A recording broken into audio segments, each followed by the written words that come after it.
Now let's take a look at some problems dealing with the order of operations, followed by some applications or word problems. In this first problem I have written up here, we have both a bracket and a parentheses. This bracket acts like a parentheses, and when we have parentheses and brackets in a problem, we usually alternate back and forth between them, so we know which open parentheses goes with which close. But they're essentially the same thing. So we're going to work inside the parentheses first.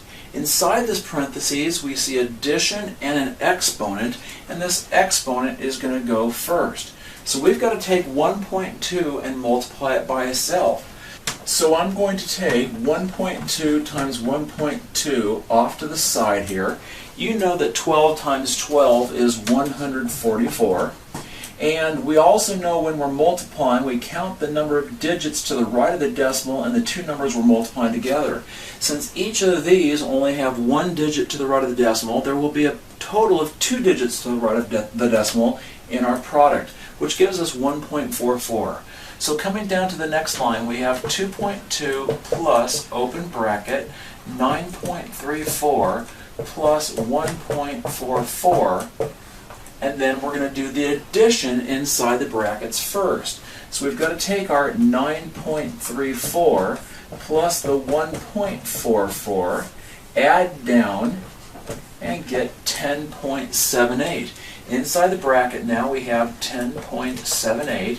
There's really not a purpose for the bracket anymore, so I will just bring down the 2.2 out in front, and then we're going to add these two together. And I'm going to just save some space here. Write the 2.2 beneath the 10.78, being very careful to line up my decimal. I'm going to put a placeholder 0 in there also.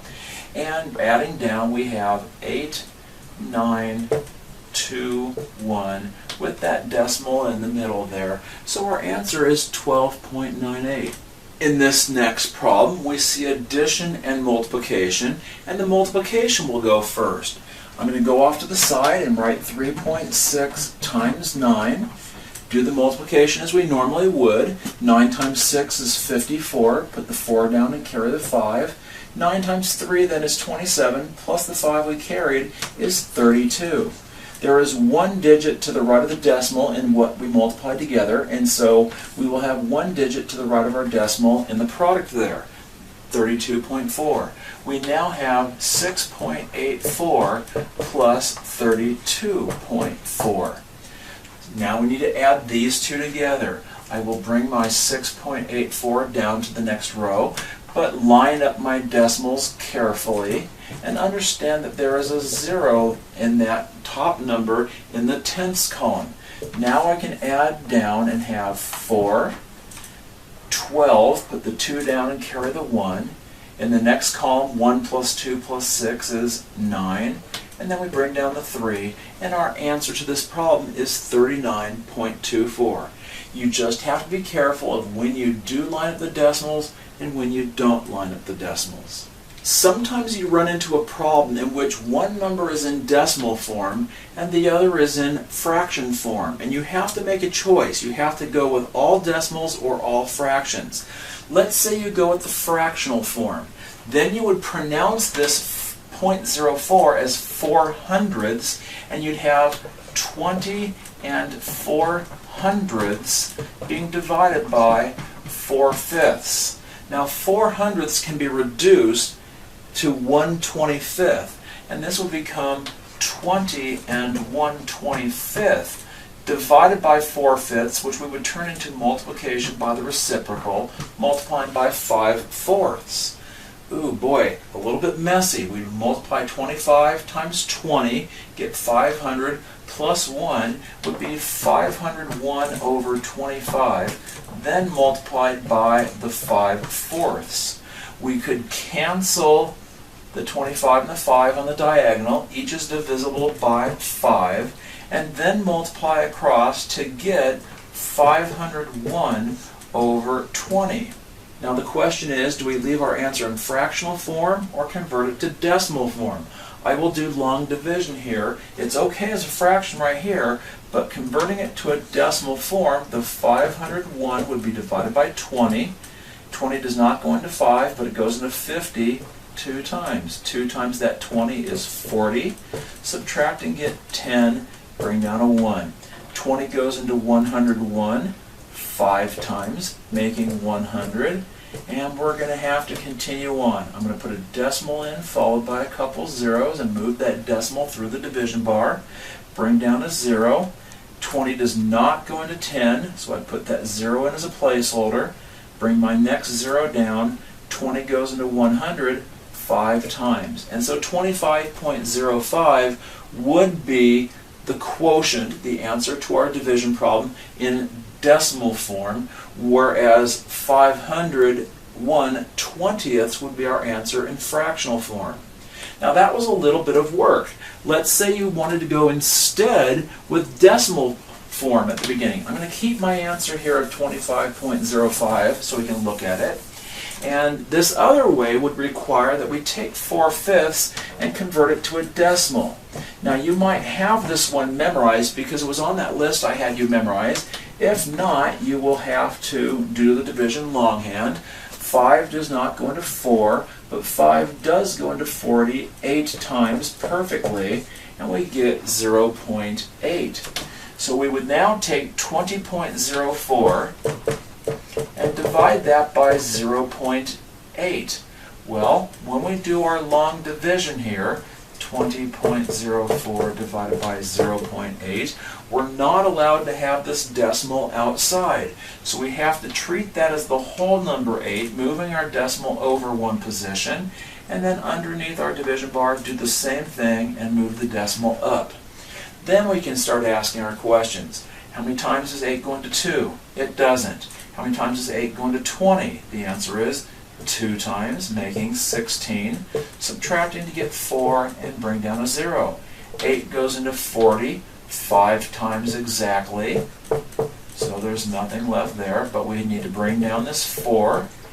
There is no way for 8 to go into 4, so we say 0 at the top. Put our next 0 in, bring it down. 8 goes into 40 5 times. 8 times 5 is 40, and we have no remainder. And you can see that we have the same answer of 25.05.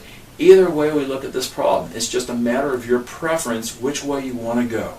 Okay, let's move on to a word problem here, and I'm not going to write a whole paragraph out, but let's say we want to buy 2 items at $8.79 and 3 items at $4.99. And we'll ignore tax because we'll deal with that in the percentage chapter. But then we want to pay for this with $20 bills. The question would be, how many $20 bills would we need to use, and what will our change be? Well, the first thing we need to do is find out how much we've spent. So I'm going to actually take my 2 and multiply it by this 8.79. And here we go. 2 times the 9 above it is 18. Carry our 1. 2 times 7 is 14, plus the 1 I carried is 15, carry our 1. 2 times 8 is 16, plus the 1 we carried is 17. There were 2 digits to the right of the decimal in our $8.79, so there will be $2 to the right of our decimal over here, and $17.58 seems to make sense. We'll do the same thing with our 3 items at $4.99. Well, a quicker way of doing this is pretending that we're having $5 times 3, which we can do in our head to get $15, but we're going to subtract out a penny 3 different times to get $14.97. So there's a little shortcut for you if you want to do it that way. Now we need our subtotal, so I'm going to add the $17.58 and the $14.97 together, lining up our decimals when we do the addition. So here we go. 8 plus 7 is 15. Put the 5 down, carry the 1.